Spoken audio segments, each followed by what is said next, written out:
Hi,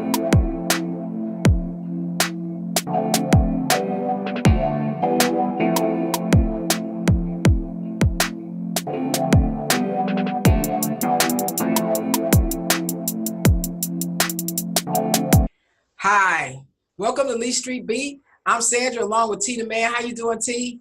I'm doing good today. I'm trying to stay warm. Yeah, I bet. It's a little chilly here in Georgia as well. You know, it's February 2019, and you know, February has always been a very special month for me and you because both our birthdays are in February. Yeah, Mine's on the 7th and yours on the 8th. yeah. We just celebrated our birthdays. Mine 2 days ago, yours 3 days ago. Hope last year you were at my other home. We celebrated. Had a good time. I'm in Chicago for this weekend. For a couple weekends. Getting reacclimated to the cold. That's all I can say about that. But you know what's great about February besides our birthdays is that it's Black History Month. Preach. Tell me what all about it. Well, you know what? Black History Month is not just celebrated here in the United States, but Black History Month is also known as the African American History Month, and it's celebrated in the United States, Canada, UK, Germany, and the Netherlands. Some of the states, some of the countries celebrate in October. Of course, we celebrate in February. The United States started celebrating it when it was proposed back by some Black educators at Kent State in February 1969 that we should celebrate the month of February for Black History Month. And 6 years later, Black History Month is being celebrated all over the country and educational institutions all around, you know. So we just really feel strongly that, you know, it's time to visit Black history. Well, it's good that Black history is being celebrated in the United States and Canada in February, and also I believe also in Germany we're celebrating in February. But I also know that in Ireland, the Netherlands, and the UK, they get October, so they get a full 30 days. We get 28. But you know what? Long as we get a month, that's better than a week, right? Or one day. So we'll take what we can get. It's good to have, because we got a lot of good things that happen in Black History Month. We got a lot of people who are going down in history. What a lot of people don't know is Morehouse College, even though it's all male, but it did have some female students at one time. Yeah, and I was surprised to hear that. Right. Mary Spivey was one of the students there at Morehouse. So one of the graduates. About Mary. Yeah, well, you know, Mary, along with 32 other women during the Great Depression, were able to enroll in Morehouse. And you know what, she said that, when she enrolled there, that all of the students, the male students, they treated her great. They said that, without question that, Morehouse was a premier all Black, all male college, and it educated men like Martin Luther King. But, it says that this is forgotten history, that 33 women graduated from the Atlanta school in the late 20s and early 30s during the Great Depression. Even prominent colleges like Morehouse took hits because of the Great Depression, so they decided they let some women enroll. So, you know what, she's in a very, very small class of elite people, because when we think about Morehouse, we don't think about just Morehouse. We always say, I'm a Morehouse man. He said, that's big. And for them to be Morehouse women, I was really, happy to find that history out. Yeah, because I never knew that. That was good to be informative. I mean, I always knew there was Morehouse and I knew it was Spelman. So when I hear that, that Mary Spivey enrolled in Morehouse, hey, that's saying something. That's a groundbreaker. But also, we have some other two young men. They're twins. They're from Alabama. Calera, Alabama. Right. So you can probably tell me a little bit more about them. I know they were valedictorians and salvatorians. So they both had the highest GPA, and I think one had like a 4.30, and the other one had a 4.33. So. Yeah, they're identical twins. It's Alex and Jeremy Dozier. They secured the top 2 spots in their high school, and like you said, they're valedictorian, salvatorian, and they were tied at class rank until Alex topped his brother and went from a 4.3 to a 4.33. They both played football. They took AP courses in calculus, government, and literature, and they plan on going to Vanderbilt University And in Alex, school. yeah, Alex wants to study physical therapy, and his brother Jeremy wants to study electrical engineering, man. So that's history being made right now, man. I just think that is so awesome. I mean, Calera, it's a small little town, Yeah, Um, yeah, and the fact that it's coming from Alabama and they're doing great things, they're going to a fabulous school at Vanderbilt. We wish them all the world of success because they worked hard to get to this point, and we just hope that they continue on. I mean, we have so many stories of people who are failing, young people who are failings, and these are people who actually succeed. And I think they need to be applauded for their hard work and their effort. yeah. Yeah. Well, I guess when we come back, we're going to talk about some of those young people who aren't doing so good. Yeah. Before we go, let's talk about Frank Robinson. Oh, yeah. We lost a You great. know, Frank is he was a legacy. He was one of the I don't know if he was the first black Yeah, he man. was the first black manager of. All right, and just like Jackie, he broke barriers. Yeah, So he was an outfielder and he was a manager in the major league. He played for 5 teams between 1956 and 1976. He was the first black manager in the major leagues, and he went to the Hall of Fame, straight on in 1982. yeah, deservingly so. Exactly. He passed on my birthday, February 7th, 2019. He was 83, and he's originally from Beaumont, Texas, and he grew up in Oakland, California. He was the captain of the state championship basketball team along with Bill Russell. And Bill Russell was the first black manager in the NBA. So again, this is black history. This is black boy magic, We take it where we can get it, age is good. I mean, everybody think of, I know there was Frank Robinson, and then there was Jackie Robinson, and then I know there was a Brooks Robinson, but we're going to talk about Frank and Jackie. Those are the ones that stand out. Yeah. What they've done. And I remember when they would play the Cubs, Frank would play the Cubs, Frank Robinson up at bat, I said, wow. Yeah. I mean, at the time, I didn't realize how important it was, but yeah, it was a big thing, big deal to go. So we were happy for that. We saw a lot of Cub games, man. You know what? I'm torn between the Cubs and the Sox, as you know, that We're Northsiders. yeah, but Cecilia, whose father, Minnie Minoso, who passed, I guess it's 3 years now, should be in the Hall of Fame, and he didn't. He was one of the first African American ball players, but he came from Cuba. He's got looked over. His stats is better than some of the people there in the Hall. So it's sad that they overlooked him and all his accomplishments. He played like 7 decades. He played until he was in his 60s. Yeah. You know what? Though, talking about the Cubs and the Sox, although saw a lot of Cubs games, my dad took me to the first baseball game I ever went to. Took me an egghead to the White Sox so that we could go and see Bo Jackson. So the first game I ever went to was a White Sox game. And let's just face it, the White Sox, they probably are a little bit better team with the Cubs, but you gotta suffer. You gotta suffer in life, and in order to get through this life, you gotta root for a team like the Cubs. Man, that's something. Well, I was doing a story one time. We did a special, and we was talking about Ernie before he died. So I actually came there with my reporter, and she wasn't from Chicago, and she didn't call it. She kept calling it Wrigley Stadium. He said, "No, honey, baby, this is Wrigley Field."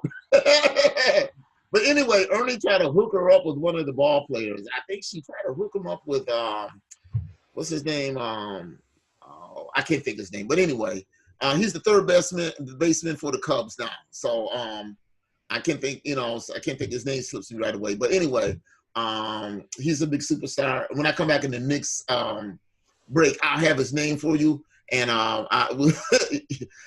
tried to hook him up. But anyway, Ernie was a very nice man. And of course, when he died, it was that whole mess about his estate. So we'll be back in about 2 minutes. And so just hold on, and we got more coming back for you. And this is T the Man and Sandra from Lee Street Beat. We'll be right back.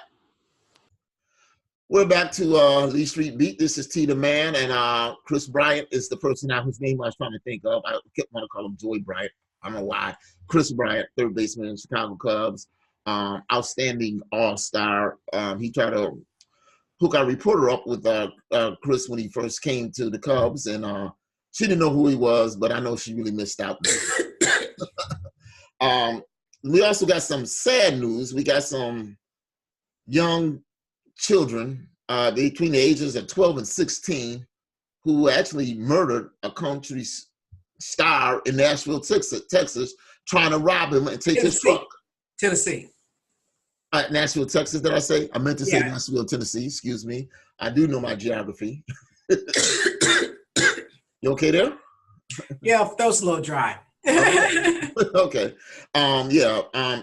Because of their ages, 12 to 16, you know, it's bad enough when we're doing it as young adults at 18 to whatever age, to when we're grown. But at this age, why are you going to rob somebody of their vehicle?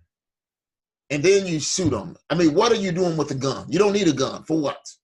It's a horrible story. These young people, their lives are ruined. And of course, they've ruined this young man's life and everybody who knows and loves him. And I look and I don't see a good future for them, you know. And I feel sorry for their families because they've lost their kids, because their kids are going to go into the system. They've taken a young man's life. They've ruined their own lives. When I think about what I was doing at 12 years old, hell, I couldn't even tie my shoes. You know, more or less. Yeah, I remember you had those buckle shoes. So, I know what kind of shoes you had, them brown buckle shoes. Yeah. that your parents went down to Little Chicks to get you some shoes, some buckle shoes. Yeah, I did get them little chick shoes, man. Yeah, but you know, I mean, you know, at 12 years old, I was playing baseball, I was playing basketball. You know, we certainly weren't, you know, thinking about taking somebody's life. There was no such thing as, you know, taking somebody's vehicle, trying to rob anybody. It's just a horrible story from ages 12 to 16. I mean, obviously, these people, they haven't had good role models in their life. So now when they go into the system, they're going to have some different role models. Yeah, they're going to have some different role models, but it's not a positive role model. I mean, when you're that young, you're 12, 13, I mean, you're going into juvie system, which is going to teach you to be more of a career criminal than anything else. You can't undo what you've done. You can't say, I'm sorry. I don't know who the trigger man is, but in the law says, you know, if, you know, when you're in a group like that, you're all guilty, regardless if you pull the gun or not, trigger or not. I guess the big question is how they're going to try them, because, you know, it's always very controversial when you have young people like 12 and 13 years old. Should they be tried as juveniles, or should they be, you know, tried as adults? I can imagine that if the 16-year-old is the trigger person, that they probably will try them as adults. Well, you know what? They watch these B movies. They all want to be like, you know, like a good fellow, like a real true gangster, an OG.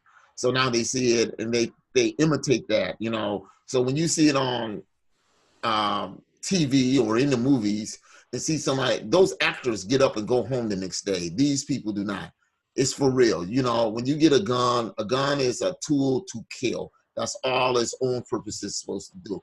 And I always said, you know, I'm not against having guns. I'm against having a gun outside your home. If you want to have a gun in your home to protect yourself, that's fine. I have no problem with it. The problems always come with the gun when you take it outside your home.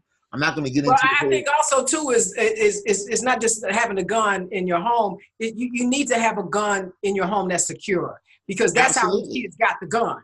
See, you need a place that you need to. They need to require them that they need to lock them up, and so the kids can't get to them. And that's the big deal. You got security guards coming home, emptying out their pocket, throw their wallet down, put their gun down on the table, and they go in the bedroom, and then they wonder what happened to their gun in the morning.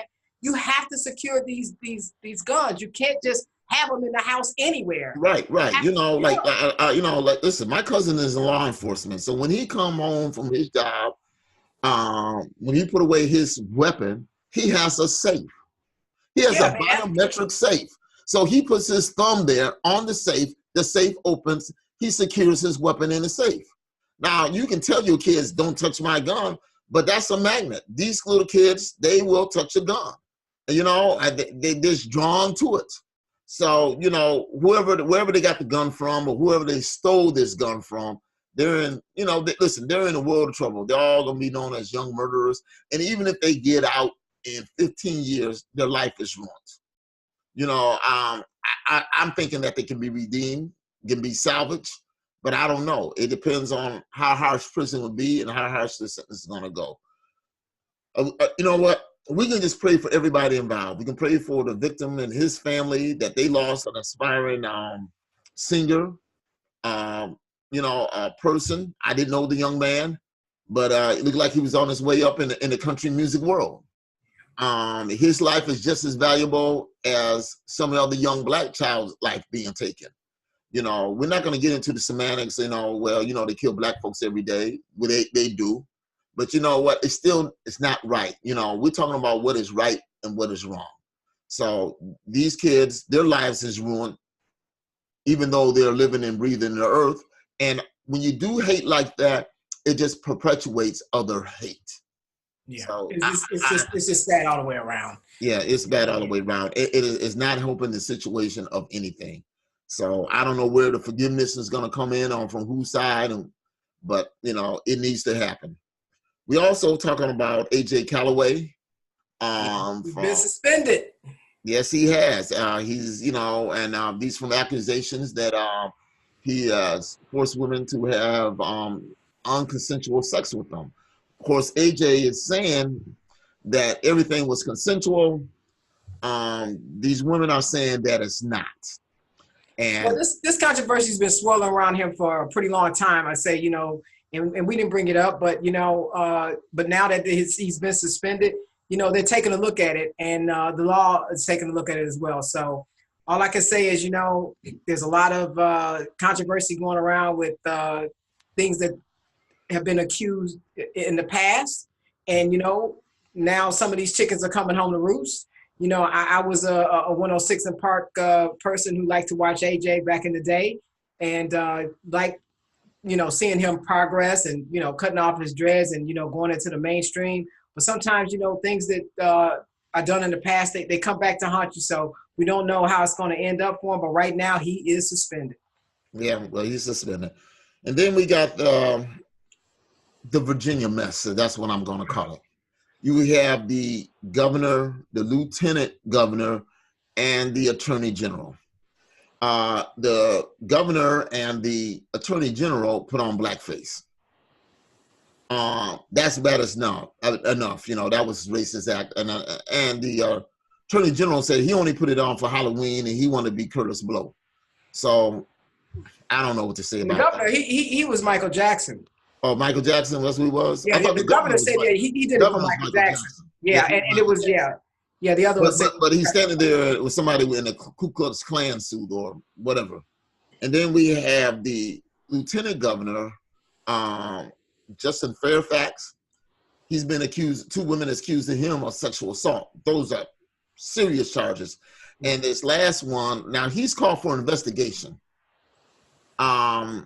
Well, you know, he's got the lawyer that Brett Kavanaugh had, and the first woman that accused him, she has the lawyers that Blasey Ford had. Yeah, that she had. So you know what, and then we have another accuser. So now there's 2, and you know what, you just sit and you wait and you say, well, you know, how many shoes gonna drop on this? This other accuser, Miss Watson, she's accused them in 2000.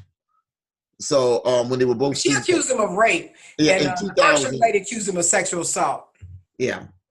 So, well, you know, they call rape sexual assault. You know, so there's different ways. I know the first one, the first accuser came out there and said, you know, he forced her to perform oral sex on him. Me and you had that discussion. We don't know all the facts and nuances exactly how it goes. The second accuser doesn't exactly, as I heard, we don't know exactly, did this happen in a dorm, were they alone, exactly what it was. But one thing I did hear about the second accuser, and I don't know if this is a smear campaign or if it's just facts that you got to take into consideration, they said this is the second time that she is accused of someone of raping her. You know what? So I don't know what the situation is. But what I know, Sometimes just got bad luck. well, you know what? That's terrible if this happened to this woman twice. I mean, it really is. You know, that shouldn't happen to You no know, one, it's unfortunate, you know. let alone twice. But at the same time, you know, he's adamant and he says this and it happens. So I know a lot of times, you know, we don't know the details because we ain't way out there. You know, sometimes they get buyer's remorse. You know, they do things, they regret that they done it, or they felt they were pressured and they gave in. And so now they regret it. So Well, I the don't first know. accuser, she had reported it to other people like a year or two ago. Other people were aware of it. Yeah, a year or two ago, and this happened 20 years ago. Yeah, So, you know, yeah. So, I'm a little skeptical, and I don't know what the time frame is, and there's a whole lot of other factors that go when they report. well, the first accuser says she's not trying to send him to jail. Okay. Yeah. So, you know, it's the fact that it's come out, and then so they'll go to court to what end if this is, you know, litigated on what way. But the bottom line is this, is that it's a mess in Virginia. The three top people there are all in trouble. They're all Democrats. I wouldn't care what party they're from. The next person that would be in line, the fourth person, would be a Republican.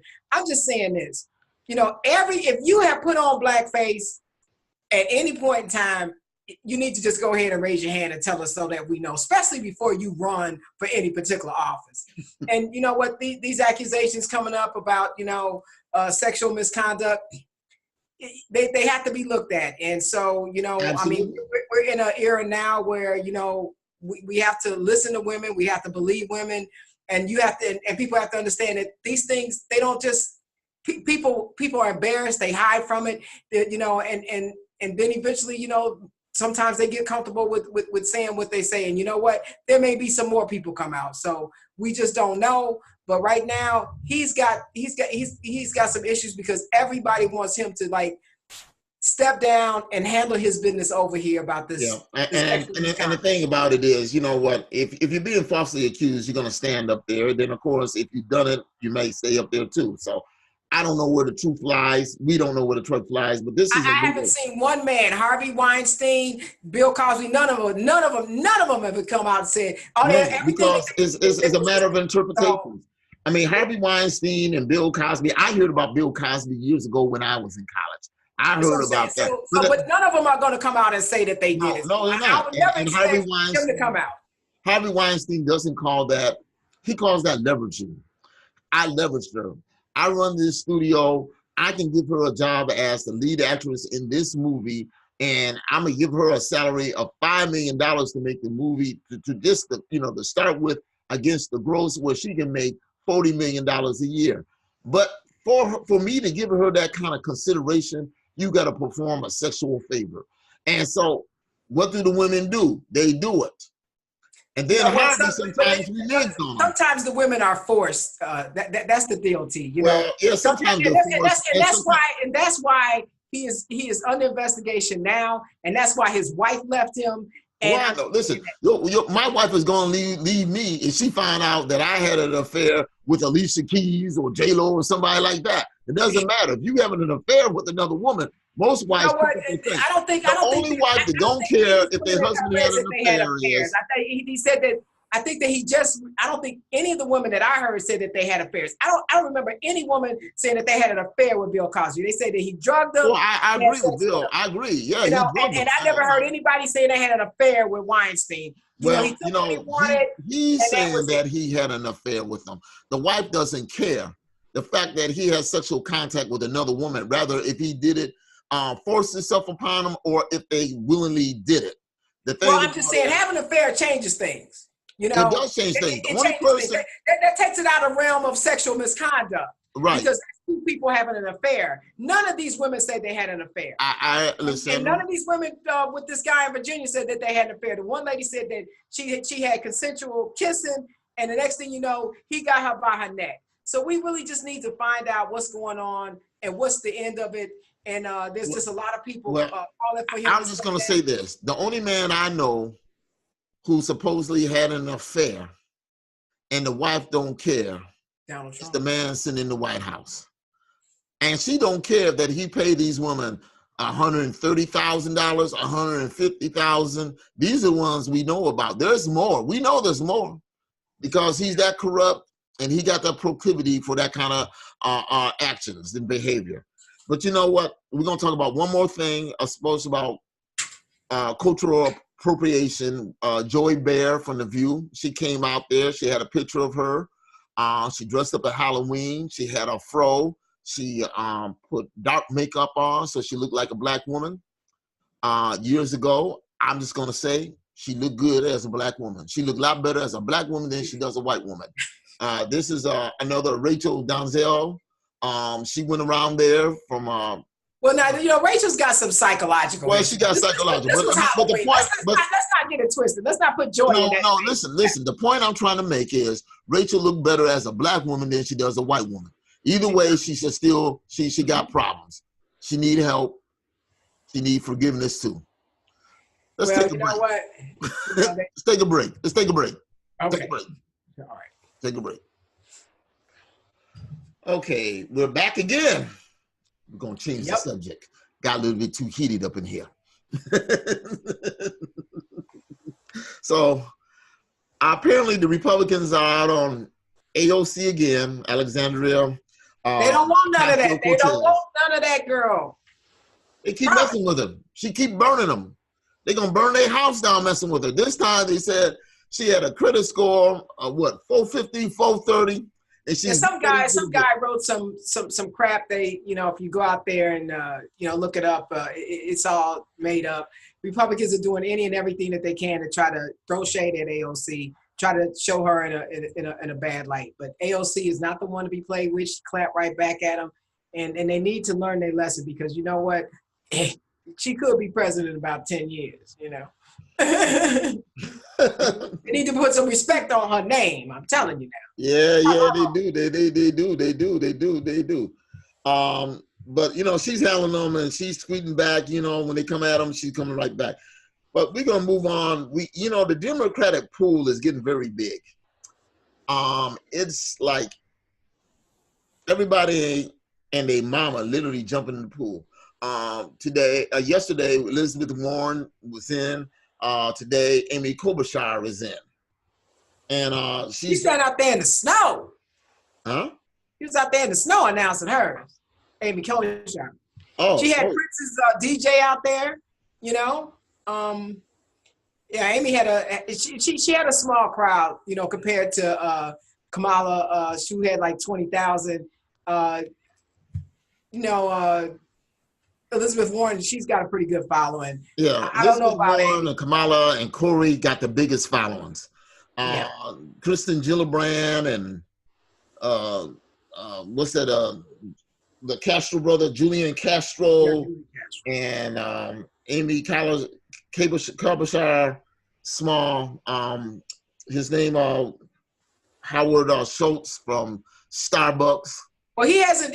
He's still trying to figure out if he's going to run. But I'm telling you something. He wants to run as a third party contestant, and it's a problem. You know, people are saying that he's going to split the vote, and you know, kind of ensure that Donald Trump will get in.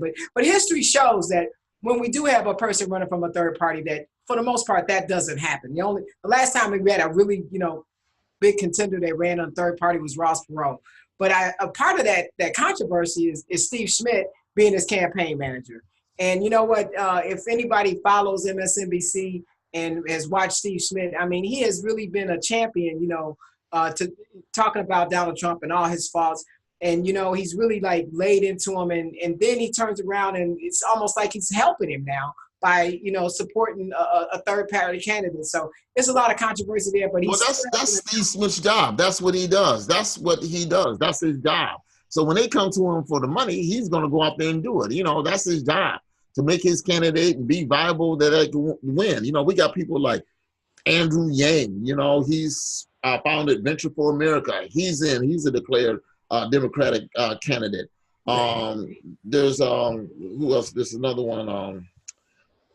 So there's a few more. John Delaney, he's a former Maryland congressman. He's in. There was. Let me see if I can find this lady's name. Marianne Williamson. I don't know who she is, what she does. She's in. All I know, the pool only holds so much water because it splashes all out. Well, you So know what? I don't have a problem with choices. A lot of these people, they're going to fall to the wayside because they're not going to have enough money. right. They're not going to have the constituency to run. I think that when we look at, the top people that are going to be at the top, it's going to be Elizabeth Warren. It's going to be Corey. It's going to be Kamala. Don't forget Joe Biden. His time, Joe hasn't stepped in yet, but if Joe should step in, then he would. Well, he's going to wait. He's going to wait. Listen. You have the young, I'm gonna say Cory Booker and Kamala Harris and Elizabeth Warren, who are on the far left progressive, and then you got Amy Klobuchar and Joe Biden, and I'm gonna say Howard Schultz. Don't forget Mike Bloomberg. He might jump in. Though they come out, well, you can't win, but the progressive don't care if they can win. They said we're going at it, and then that's what it's gonna be. Well, I think we'll all decide. You know what? And I don't doubt that the top people that are at the top are going to be at the top. I'm not as concerned about these other people. I think that they'll, regardless of, like Schultz, he doesn't even have a real platform right now. No, he don't got none. He's going to give you a free cup of Starbucks. Yeah, well, you know what? He's not even in charge of Starbucks anymore. But he probably could get his free cup of Starbucks. But at the end of the day, I think that the top people are going to be the top people. And we just need to listen to everybody. But, Bernie might come back in. Like I said, I really am tired of old people. I need old people to go sit down. I need them to go sit down. Speaking of old people, old man Trump gave up what he called a State of the Union, a campaign pitch. And, of course, the biggest thing is Nancy Pelosi giving him them. How did she give him the clap?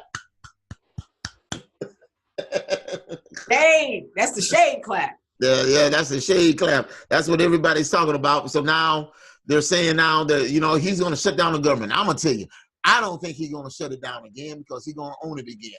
And it's already bad. I don't think Mitch McConnell's told him if he does it that, he's going to lose a lot of Republicans. That's fine. You know what? He don't believe nothing nobody says, so let him go shut it down. I don't want to see nobody out of work for nobody. I don't want him to shut it down. I really don't. I'd rather for him to go ahead. How many weeks he went? 3 weeks? 5 weeks this time or whatever it is? Yeah. They said that he's already got the paperwork drawn up to declare a state of emergency. So here's his plan. He's going to take that little money that they're going to give him. Then he's going to ask for a state of emergency. And then Nancy Pelosi's going to block him on that. They're going to be in court. Yep, they'll be in court. But I just hope that there's just too many people hurt for a shutdown. That's the last thing that would want to happen. They've kind of broken down in talking with the Republicans and the Democrats trying to come up with a plan because it has a lot to do with how many beds that they're going to have for people, They don't want no beds. Yeah. They don't want Republicans, they don't want no beds. And the Democrats are like, you can't, we want you to treat these people civilly. And so that's where they're breaking down. It's not even about the wall, that they're arguing about. You know what? And it's the Republicans in the Senate. Let's face it. It's the Republicans in the Senate. So, we got to get rid of Mitch McConnell. Got to get rid of him. Oh, God. And we're not going to even talk about this last vote. Susan Collins, when she says, I believe that he's going to uphold, Kavanaugh is going to uphold Roe versus Wade. We knew that was a lie, and now it's come up to roost. So she can kiss her last Senate year as in the Senate. She gone. Yeah, she's running around like she's, talking all like this, and I'm like, really, she's an idiot, and yeah, she doesn't deserve to be voted back in, and she knows that she messed up. And Brett Kavanaugh, he did a dissent, and now we need somebody to be the swing vote, and it's so far Roberts is, but he's a conservative. Yeah. So he's a conservative, but he is. The question is, we just saw this last hearing with Matthew Whitaker and Bill Barr is going to come in and take over as Attorney General. The Democrats have subpoena power. I don't know what the power goes along with that subpoena power because basically they're saying, yeah, you can subpoena me, so what? I'm not going. Who's going to come and arrest me? I mean, that's what they're saying. You know what? Somebody needs to get arrested. I promise you this: if he was black, they'd have him under. What you talking about? Yeah, I don't know exactly. The fire Congress, did he got to go to the court, and the court got to send U.S. Marshals to get him and arrest them, because basically that's what they're saying. And then if you're head of the Justice Department, you're over the Marshal program, unless they're under DHS. I don't know how it breaks down. But how do you arrest the head of a department? When then the president always tells him don't arrest him. Head of the department, and you know what? When he leaves there, I guess when he left court, he went straight to Trump hotel. I guess he's looking for a job, because it looks like in a week he's gonna need a job, and he go back to being a bouncer in the bar or whatever the heck he's capable of doing. But yeah, these people need to answer questions. They need to answer questions, and they need to be honest. And that's the reason why the Trump administration. Well, he was auditioning for Trump. He's got up under him lies. What are you lying for? What are you covering for? Why can't you can't claim executive privilege, and the president hasn't claimed that. How you gonna just say, well, I'm not gonna discuss this? Well, because there's no consequences. If they would have said, oh, you claiming executive privilege, he should have just said, should have had like Alan Shipp walk into the conference room. Hold on, here's a subpoena. You need to speak to me. Yeah. That's what should have happened. That should have just stopped the hearing, walked in there, had Alan Shipp go there and say, hey, you need to speak to me. Now, he's not subpoenaing you, I am. And you're going to talk. Yep. There you go. Yeah. So we'll see what happens. Right. So Trump liked his performance, but his performance was horrible. He was very disrespectful to those people asking him. Oh, I know. And he was disrespectful to Sheila Jackson Lee, and she told him his jokes ain't funny, they ain't playing. And there was another congresswoman, I don't know, I think she's from Michigan, and she basically said, oh, you're not going to answer? Well, we're going to subpoena you for deposition. This is another one. Mr. Chairman, they writing it down. Now, he think he might be done in a week and say he don't know what he can answer, but he going to have to squeal like a grease pig. That's all to it. That's right. All right, man. It's been a long week, bro. Yeah, it's been a long week. So Valentine's Day is coming up this week, man. So next week you give us an update on how that working for you, bro. Let me tell you, I don't celebrate Valentine's Day. I do birthdays and I do Christmas. Those are the days I do. Now, Valentine's Day, since my wife don't eat chocolate, makes it easy for me. So I'll get her some flowers. All right. If they're in season, because it's wintertime here in Chicago. And flowers are in season, okay? Are you serious? And get her a card, That's what I do. That's what I do. Happy Valentine's Day to you, bro. Yeah, all right. Happy Valentine's Day to you, So, yeah, I'll do something so she won't feel, like I don't care about her or she feels shame, husband, and do nothing. Yeah, I'll get her a nice Valentine's Day card. In fact, tomorrow I think I better get the card, because by the time there won't be no cards. Won't be none. I know that, And I don't have enough poetry lines to make it up now. So, yeah. All right. Thanks for tuning in, y'all. Thanks for tuning in. Anyway, this is T the Man and Sandra Tucker for Lee Street Beat. Check in with us next week. We'll have some more exciting gossip and stuff. So everybody stay safe. Pray for your neighbor. Pray for your friends and family. And take care. Until then, bye-bye.